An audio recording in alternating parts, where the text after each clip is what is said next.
Nang dahil sa tsokolate, mapalad na nakaligtas sa matinding gutom ang isang 4 anyos na babae na si Promise na naiwang mag-isa sa loob ng kanilang apartment sa New York City.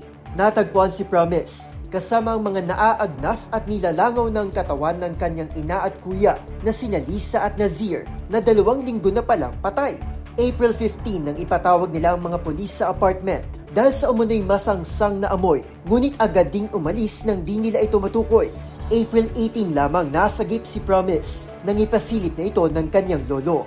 Ayon sa mga ulat, patong-patong na kasong child neglect at child abandonment ang hinarap ni Lisa bago ito pumanaw.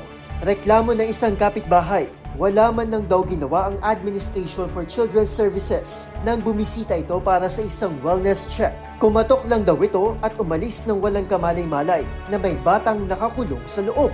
Batay sa inisyal na investigasyon, posibleng cardiac arrest ang ikinamatay ng ina habang lumalabas namang namatay sa matinding gutom si Nazir. Iniimbestigahan pa sa ngayon kung ano pananagutan ng ACS at New York Police sa nangyaring trahedya. Para sa DZRH TV, ito si Arnold Herrera. Una sa Pilipinas, una sa Pilipino.